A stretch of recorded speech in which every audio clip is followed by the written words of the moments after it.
Joining us today, we have a special guest, head coach Patty Smith. Coach Smith coached at Lenoir-Rhyne from 1977 to 1982 and led us to some of the best records and results that we've ever had as a program. And we'll be celebrating the 100th season of basketball all year long here at Lenoir-Rhyne. So we want to bring in head coach Pat Smith. And Coach, welcome and thanks for joining us today. Well, thanks for having me. You're making me feel like the elder of the group. Well, you got plenty more wins than a lot of people ever had at Lenoir-Rhyne. So just want to start in real quick. Your record is 114-32 in your 5 seasons from the late 70s to the early 80s. 781 winning percentage. Take us through the success of the program in that time and what made you guys win so much. I never really thought about how many wins. It was like one game at a time. And what did we learn from the last one? And how do we get better? And how do we be self-competitive and, get better each and every time and learn to be present at each game so that we can really work at giving our best each and every time. And I tell you, one of my favorite all-time memories is just always knowing that they never quit. It didn't matter. Somebody had us up. We were down by 19 points at High Point one time, I believe it was. And I was like, oh, this is just, it's miserable for all of us. And they didn't quit and we just won the game. So those were fun. And you took us to a Final Four, an AIAW Final Four in 1980-81. Take us through that season and get into the Final Four. What was that like for the program? Wow.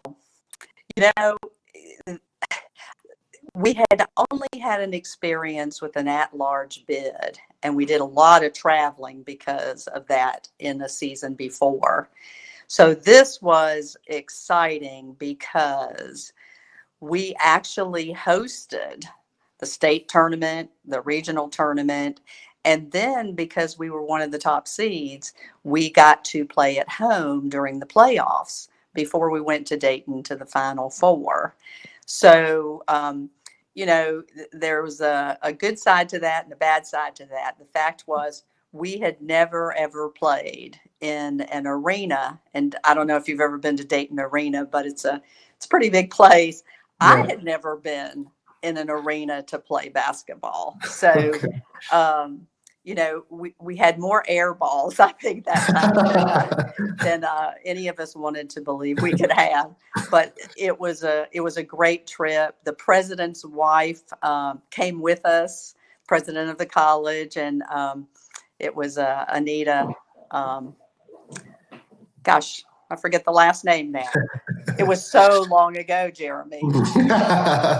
Here we go with showing me off as the elder of the group. Oh, no. If we could all have careers like you did, I think we'd all be okay. But tell us, you told us that we didn't have many, if at all, playoff games at home. What was it like in Shuford Gym at that time, playing in the playoffs, hosting a couple rounds of the playoffs? What was the gym like? What was the atmosphere like? I am so glad you asked that because, some of the things that I focused on is I had always kind of dreamed of we would have achieved success because as women, basketball, we had just started being able to play and get scholarships in 1971-72, my first year at Wake Forest when I played. So it was like a real thrill to have a lot of people in the gym. And I have to tell you, the community of Hickory and the parents of the players, and a lot of them were from close by, it was amazing because we always had good crowds and people came to watch us play because we were fun. Mm-hmm. It was really fun to watch us play. And like I said before, we just didn't quit. So a dream come true was to fill up that gym like they used to have Ford and Bandies would play. And they would pack that gym for those championships. And it was wild. And, you just wanted to hear that. And I doubt seriously the women had ever had that many people in the gymnasium. So that was the biggest thrill of all, because the gym was packed. It was packed for the playoff games and all the way, and especially during the regional playoffs, I think it really caught fire, and more and more people started coming to watch us play. That's awesome. That's great to hear. The year before that, the program set the record for most wins in a season. You went 28-4. Still hasn't been matched. That was, boy, I won't say how many years ago it was, but it was a little it was a little while ago, and no one's ever reached that 28 win mark. So what does that mean to kind of still own that record? And tell us a little bit about that season. Wow, thanks for reminding me. I didn't realize that. It really was an amazing season, because, to tell you the truth, we actually should have won that last game. And being the at-large bid and traveling, it was when we learned that we got the at-large bid, my first thought, honestly, was, oh, wow, how are they going to afford to send us anywhere? And, at that time, it wasn't easy. We didn't get to fly in planes. We didn't have everybody on full scholarship. It was just getting started. But I have to hand it to the committees and Dr. Keith Oakes. They managed to send us, and I didn't have to worry anything about any of that. It was all taken care of for us. And I can remember we flew in to play St. John Fisher up in New York, and there was a snowstorm, and we had to fly into New York and then fly on to Rochester. And we had to split up. And one of the players from Hickory, Lisa Norris's dad, was with us. And actually, he and the assistant coach went with part of the players in the small plane, and then the rest of us went with me. And I mean, it was really exciting. And then there was a young man from IBM who, for whatever reason, came to see us play, and he was so impressed. He ended up showing us where we could go out and have the best New York pizza after the game. And we weren't supposed to win any of these games, of course, but we did. And I think that we went to Oklahoma first, and then up to New York, and then we went to Louisiana, and I believe that's where we lost. I'd have to go back and look at all the names and everything for sure. But I think the players still talk about that.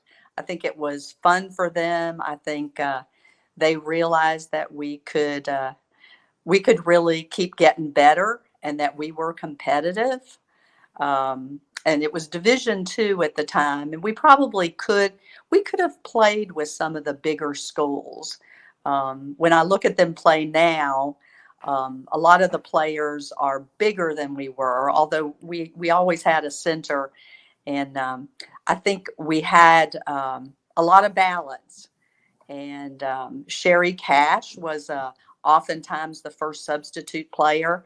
And if you ever needed somebody that you could count on to fill almost any position, that would be her.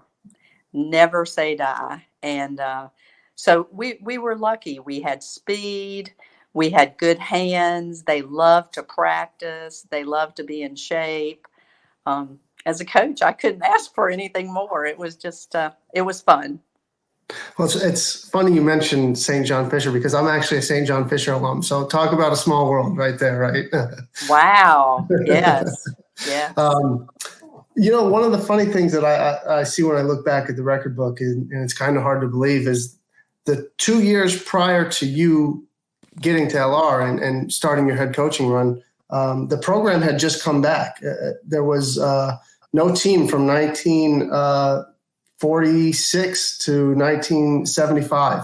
So for you to take that in such a short amount of time, to take it from a team that's just coming back to a team that's going to the playoffs, state championships, national Final Fours, that's quite a run for you.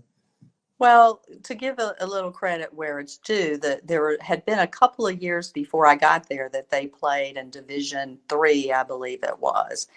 and Dale Abernathy, Yeah. who was, I don't think he was on the teaching staff, but he coached. Somehow he was the coach, and he really did a great job. And they had some people who could handle the ball. They had a good point guard who was with us again when I got there, Christy Jones, and then they had some height, and then they had, of course, Sally Reed, who was the first Hall of Famer and was an All-American. So I came from a background where I had played at Wake Forest. Lenoir-Rhyne is a beautiful place as far as I'm concerned. It was like a little Wake Forest. It felt like home to me. And everybody, the professors and everybody were so supportive of the program. And then we just had, Dale coaching them to such good foundational skills. I had been in graduate school at NC State with Kay Yao for her first 2 years there. Wow. And probably of all the people I had ever been around, I'd always had good fundamental coaches. And Kay was one of the tops. And so, we had good skills, good foundation. And then a lot of these women played several sports. And a lot of them played volleyball. Some of them played softball. So they were athletic. They were just very graceful, a lot of finesse, a lot of a real desire and intelligence around the game. So, I inherited some good players and I recruited some good players. Brenda Hairston was an All-American, Donna Elrod, and then the admissions office. I'd even have to give them credit because they came back to me one time and Ken Sigler had seen Marissa Carmody down in St. Petersburg, Florida. And lo and behold, she and her dad drove up to see Lenoir-Rhyne on a motorcycle. Her dad was a policeman. And, she was left-handed, very graceful, very good around the basket, great timing on rebounds. And when you put all of those together, you had Donna Elrod was about 5'11". She might have been 6. I think back then we used to say we were shorter than we were sometimes. And Brenda Hairston, could play, guard or forward, just about any position, and quick as lightning, and just like a gazelle going down the court. And Marcine Edwards could shoot the eyes out of the basket. And Natalie Critchley came from my hometown and played wing a lot and a great shooter. So Sherry Cash, who filled in a lot, was a great shooter. So a lot of them were on the team for 2 and 3 and 4 years. And of course, we were able to recruit some tall, good players. Marguerite Broadwell, who's Hall of Fame now. Yeah. Melinda Buchanan. I'm probably missing somebody really great in there. So forgive me if I can't remember it all off the top of my head.